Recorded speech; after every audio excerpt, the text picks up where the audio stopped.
un momento della verità oggi rispetto al territorio, rispetto alla compatibilità ambientale. Nel Veneto si sta costruendo troppo, si fanno opere inutili. Adesso quando c'è un incidente dicono facciamo la terza corsia, poi dicono ma ci vorrebbe anche la quarta, e si desertifica e si cementifica. I progetti sono immani, enormi, come nuove città. Pensiamo a Veneto City, che è come un'altra Mestre messa a metà strada fra Mestre e Padova. Pensiamo a Tessera, il quadrante Tessera, che è un'altra Mestre fra Mestre e San Donato. È incredibile quello che vogliono fare, e inoltre inquinano, perché non c'è solo il cemento ma c'è anche l'inquinamento delle acque e dell'aria. Voler moltiplicare impianti di incenerimento parlando di biomassi, in realtà facendo inceneritori e bruciando cose che potrebbero diventare materiali per l'agricoltura, compost eccetera, vuol dire rovinarci la vita, vuol dire farci respirare veleni. La Regione Veneto pianifica alcuni grandi interventi di cementificazione, li consente e li promuove, quindi Veneto City, quindi Motor City a Verona, quindi Dogaletto, quindi Tessera City. Tutte queste cose sono nella pianificazione territoriale, nel piano territoriale regionale, ma non solo, poi consente ai singoli comuni, alle singole province di continuare a costruire a man bassa nuova edilizia residenziale, nuova edilizia commerciale, nuova edilizia produttiva, anche se non ce ne sarebbe bisogno. Negli anni 2000 nel Veneto si sono costruiti qualcosa come 135 milioni di metri cubi di edilizia residenziale che danno spazio per circa 900.000 nuovi abitanti. In realtà la popolazione, grazie all'immigrazione, è aumentata solo di 300.000 abitanti. Quindi non c'è bisogno di nuove edilizie, non c'è bisogno in realtà di cementificare ulteriormente il territorio da un punto di vista del fabbisogno abitativo, dal punto di vista produttivo. Ce n'è bisogno forse per l'economia, per gli investimenti, per gli affari, per la finanza. Questo in un momento in cui l'agricoltura sta tornando di grande attualità, perché oggi c'è un problema di fame nel mondo, i prezzi delle materie prime e del cibo aumentano del 30, 40, 50% e creano quello che creano nei paesi ad esempio del terzo mondo. Questo perché manca il suolo, oggi è cresciuta la domanda di cibo e si sono ridotti i suoli agricoli e si continuano a distruggere i suoli agricoli anche nel nostro territorio. Noi come Lega Ambiente su questo ci battiamo, purtroppo vediamo che quando una forza politica è all'opposizione ci appoggia e ritiene giuste le nostre battaglie, quando va al governo spesso cambia opinione. Noi siamo contro la cementificazione selvaggia e a difesa dell'agricoltura. In questo momento la giunta di Zaia sta approvando progetti, o ha già approvato progetti che prevedono la cementificazione e prevedono che vengano costruiti più di 500 milioni di metri cubi di cemento nel nostro territorio. Quindi noi siamo contro questo, abbiamo presentato anche questa lettera, poi la faremo circolare alla stampa e vogliamo che si torni a discutere di agricoltura e di sviluppo, non soltanto di cementificazione. Invece ci sembra che qui si parli solo di cemento e basta. Allora lo sviluppo non è il cemento, lo sviluppo è l'occupazione ecocompatibile. Certo, assolutamente sì. La difesa dei nostri prodotti, DOC, DOP, noi abbiamo il radicchio, abbiamo le ciliegie, abbiamo un sacco di prodotti bellissimi. Il Veneto è una regione a vocazione turistica, oltre che agricola. Il piano di Zaia di cementificazione prevede l'esatto contrario. Non è soltanto che non si possa più coltivare vicino alla strada, ma anche in un raggio abbastanza ampio e oltretutto la concentrazione di polveri sottili già altissima oggi nel Veneto, con questo piano rischia di essere ancora più alta e quindi alla fine come si fa a coniugare la difesa dell'agricoltura con lo sviluppo? Oggi noi dobbiamo capovolgere questa equazione, no? Allora sviluppo uguale strade, no, sviluppo uguale appunto trasporto molto più su treno, molto meno su gomma e incentivare il trasporto su treno. Per esempio noi nella lettera che presentiamo qui parliamo del progetto Metroland in Trentino che prevede la costruzione di metropolitane leggere di superficie. In Veneto di tutto questo non si parla soltanto di fare strade, strade e strade, e questo non porta sviluppo, porta impoverimento, porta meno terra coltivata, porta meno prodotti, e tutto quello che è la bellezza del Veneto in questo modo viene assolutamente svilita. Basta pensare alle alluvioni recenti a Vicenza, a Verona e a Padova, che sono il frutto di tutto questo dissesto, di tutta questa dissennata politica, perché le alluvioni continueranno, anzi soltanto è stato un fenomeno iniziale, e con questo piano che prevede la giunta di Zaia le cose peggioreranno ulteriormente, nel senso che più cemento vuol dire ancora più alluvioni,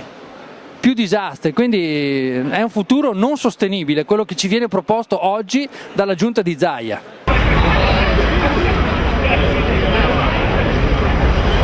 Un CD e alcune lettere che hanno preparato le signore da rivolgere. La lettera che aveva scritto a Zaia un anno fa e con Rischio Territorio non aveva risposta. E poi la domanda che avevamo da fare era: cosa c'entra l'auto super strada pedemontana veneta con i territori a forte vocazione agroalimentare dell'Alto Vicentino e del Trevigiano? Beh, non è che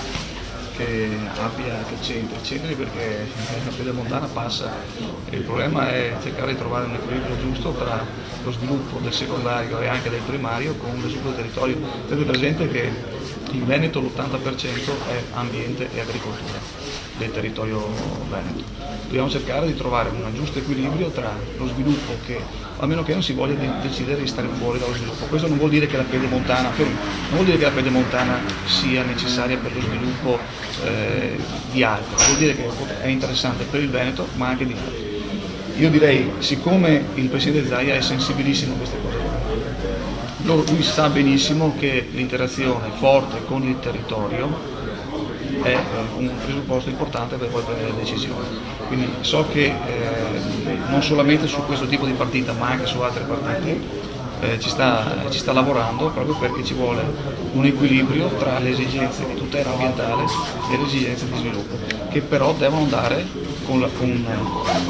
limitando l'impatto più possibile, devono andare di pari passo. Noi vi invitiamo a vigilare, perché quello che stiamo verificando nel momento in cui sono partiti le prime azioni di esproprio, di presa di avvio dei cantieri, no? Stiamo verificando sul territorio, parlando con le persone, operazioni che quantomeno sono sospette da questo punto di vista, che noi definiamo speculative, attorno all'area di Breganze, attorno all'area del Bassanese, nel primo tratto del cantiere che è stato messo in progetto. Quindi la invitiamo a fare questo come forza politica e come amministratore della regione. È chiaro che tutto deve essere fatto nella piena regolarità.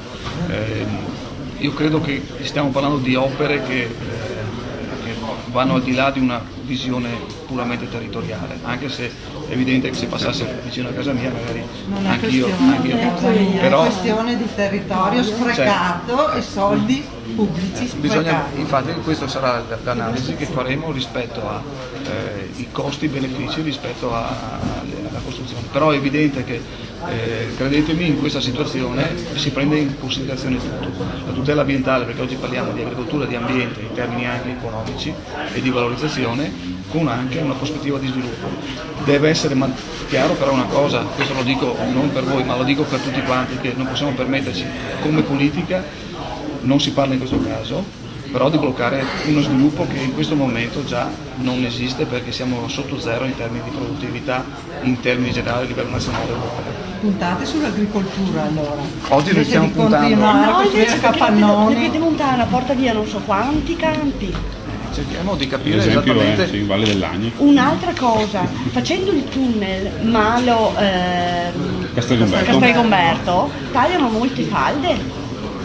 Ecco, Vicenza è appunto, Vicenza è già stata alluvionata, cioè cercate di vigilare, guardare bene cosa succede, insomma. Noi faremo un altro monitoraggio sapendo che esistono degli uffici tecnici che sono anche preposti a questo, quindi è evidente che, ripeto, la tutela ambientale, la tutela dell'agricoltura è una priorità anche per il Presidente Zaia. Cercheremo di andare incontro a tutto, però ripeto, è un equilibrio importante e fragile tra territorio e anche sviluppo, perché molti dicono giustamente, e io in primis perché sono anche un assessore di reparto di tutela del territorio, di recupero anche del territorio rispetto alla cementificazione che è stata fatta, però non possiamo nemmeno d'altra parte precludere agli altri cittadini, a quelli che magari non solo a Pedemontana ma anche altre strutture utilizzano, di continuare o comunque avere una prospettiva di sviluppo futura. Fate un censimento Questo dei è un equilibrio. capannoni.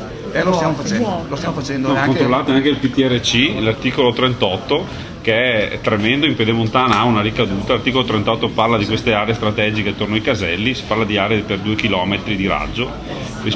Io ho seguito la conferenza e sono anche accreditato da questo punto di vista. Le tematiche che ponete sono antitetiche rispetto a quelle del PTRC nella parte che riguarda lo sviluppo delle aree strategiche lungo gli assi di autostrada o di ferrovia. Non è un caso che quello che ho detto, lo ripeto, che stiamo cercando di trovare un giusto equilibrio e anche l'interazione tra il mondo rurale, il mondo dell'ambiente e il mondo dell'urbanistica. L'ho detto proprio in apertura della sessione. Un'altra cosa, l'autostrada pedemontana potrebbe fermarsi anche a Thiene e entrare nella 31, nell'autostrada già preesistente e che è sempre vuota. E queste sono soluzioni. Cioè, che nel Siamo ai 2001 cantieri. dove era così, dopo hanno cambiato. Guarda, io riporto in comunità regionale. No, Italia il trasporto pubblico. Ecco, vedete? Ecco. Il trasporto pubblico vuol dire. Potenziate quello, Guarda che ci sarà meno bisogno di strade. stiamo cercando di fare, però anche loro hanno bisogno di strade.